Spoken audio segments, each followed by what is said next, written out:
wakkalani hada bimahri khamsati malayina rubiyatan halan qabiltu nikahaha wa tazwijaha li nafsi bil mahril madhkuri halan. Bismillahirrahmanirrahim. Assalamualaikum warahmatullahi wabarakatuh. Kami dari kelompok 10 yang beranggotakan Dwi Ayu Kurniawati, Khairun Ni'am, dan Ika Distiana Nugrahini akan memberikan sedikit materi tentang munakahat atau perkawinan. Pengertian munakahat atau perkawinan. Perkawinan dalam fikih berbahasa Arab disebut dengan dua kata, yaitu nikah dan zawaj. Kata nakaha dan zawaja terdapat dalam Al-Quran dengan arti kawin yang berarti bergabung, hubungan kelamin, dan juga berarti akad. Menurut fikih, nikah adalah salah satu asas pokok hidup yang paling utama dalam pergaulan atau masyarakat yang sempurna. Menurut kompilasi hukum Islam pasal 2, perkawinan adalah suatu pernikahan yang merupakan akad yang sangat baik untuk mentaati perintah Allah dan pelaksanaannya merupakan ibadah. Selanjutnya, dalil Al-Quran dan Sunnah tentang pernikahan. Yang pertama, Al-Quran. Allah berfirman dalam surah An-Nisa ayat 3 yang artinya, dan jika kami takut akan berlaku adil terhadap anak yatim, maka kawinilah perempuan-perempuan lain yang kamu senangi, 2, 3, atau 4, dan jika kamu takut tidak akan berlaku adil, cukup 1 orang. Ayat ini memerintahkan kepada orang laki-laki yang sudah mampu untuk melaksanakan nikah. Adapun yang dimaksud adil dalam ayat ini adalah adil di dalam memberikan kepada istri yang bersifat lahiriah. Yang kedua, as-sunnah. Diriwayatkan dari Abdullah bin Mas'ud radhiyallahu an dari Rasulullah yang bersabda, "Wahai para pemuda, barang siapa di antara kalian memiliki kemampuan, maka nikahilah.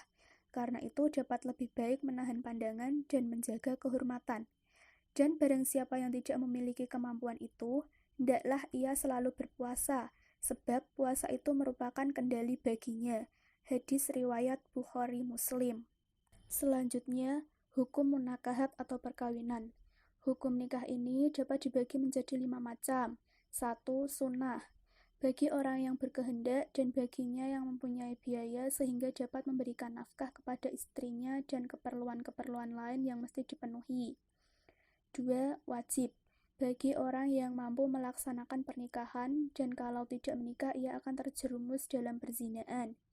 3. Makruh. Bagi orang yang tidak mampu untuk melaksanakan pernikahan karena tidak mampu memberikan belanja kepada istrinya atau kemungkinan lain lemah syahwat.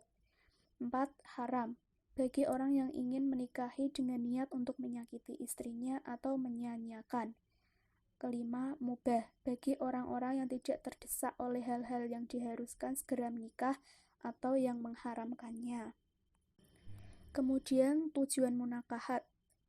Tujuan pernikahan antara lain untuk memenuhi tuntutan naluri manusia yang asasi, untuk membentengi akhlak yang luhur, untuk menegakkan rumah tangga yang islami, untuk meningkatkan ibadah kepada Allah, dan untuk mencari keturunan yang saleh.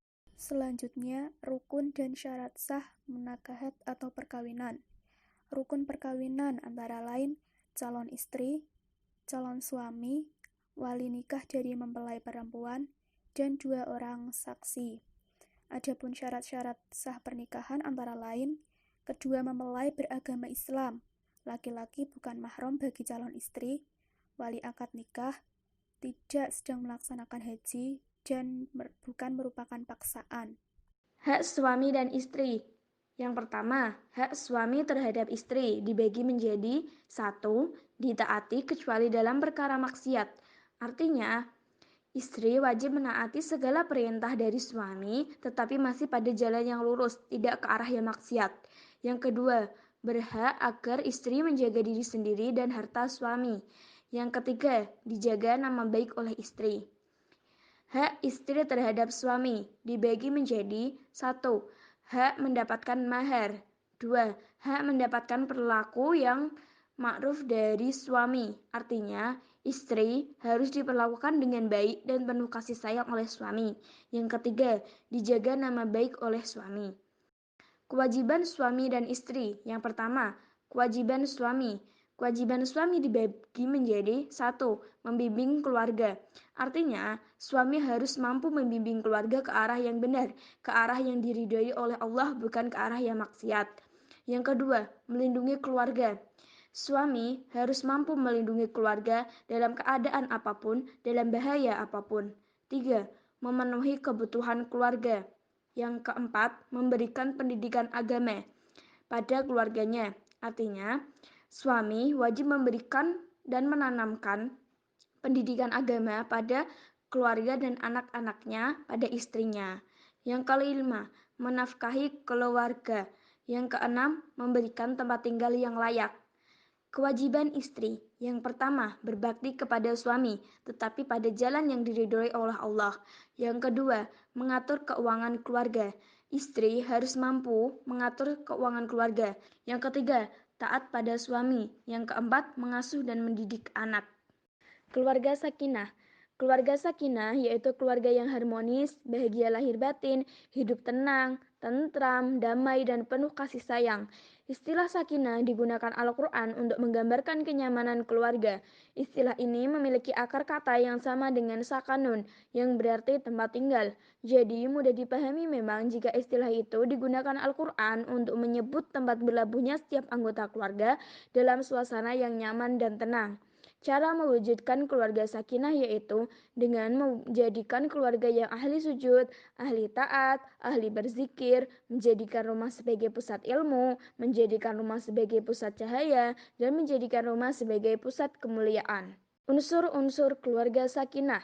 Yang pertama, lurusnya niat. Artinya, keluarga tersebut benar-benar hanya untuk mencari ridho Allah.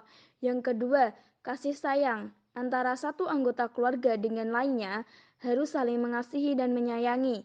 Yang ketiga, saling terbuka. Artinya, antara satu anggota dengan anggota lainnya apabila memiliki masalah harus berani mengungkapkan kepada orang tuanya, harus mampu mengungkapkan kepada saudara-saudaranya. Yang keempat, komunikasi dan musyawarah. Komunikasi dan musyawarah sangatlah penting pada keluarga sakinah. Komunikasi bertujuan untuk menjaga keharmonisan keluarga dan musyawarah bertujuan untuk menyelesaikan setiap permasalahan yang terjadi dalam keluarga tersebut. Yang kelima, toleransi dan pemaaf. Artinya, harus mau memaafkan setiap kesalahan yang diperbuat oleh salah satu anggota keluarganya. Yang kelima, adil dan persamaan. Artinya, kedua orang tua ataupun anggota keluarga lainnya tidak boleh membandingkan antara anak satu dengan anak lainnya, tidak boleh membandingkan antara anggota keluarga yang satu dengan keluarga yang lainnya. Yang ketujuh, sabar dan syukur. Yang selanjutnya adalah putusnya tali pernikahan. Dalam ilmu fikih, perceraian disebut dengan istilah talak, yang artinya membuka ikatan atau membatalkan perjanjian. Dalam istilah lain, perceraian disebut dengan istilah furqah, yang artinya bercerai. Yang kemudian, kedua istilah tersebut digunakan oleh ahli fikih sebagai satu istilah yang berarti perceraian suami istri. Perceraian merupakan jalan yang harus ditempuh apabila sebuah rumah tangga sudah tidak bisa dipertahankan lagi. Dalam agama Islam, tidak dilarang seorang suami untuk menceraikan istrinya. Apabila seorang suami sudah mengeluarkan kata-kata cerai dengan niat perceraian, maka telah jatuh talak pada istrinya. Talak 1 sampai talak 2, pasangan suami istri masih bisa rujuk dengan catatan sebelum habis masa iddahnya. Tetapi apabila sudah jatuh talak yang ketiga, maka suami istri sudah tidak bisa rujuk lagi, kecuali sang istri sudah menikah lagi dengan laki-laki lain, dan kemudian laki-laki tersebut menceraikannya. Maka sesakit hatinya seorang suami, alangkah lebih baik untuk tidak mengeluarkan kalimat talak. Dan koreksi juga untuk seorang istri, untuk lebih baik lagi dalam menjalankan kewajibannya sebagai seorang istri. Selain dengan kalimat talak, ada beberapa faktor yang menyebabkan putusnya tali perkawinan, yaitu yang pertama kematian, yang kedua ada fasak, yang ketiga li'an, dan yang terakhir adalah nusyuz.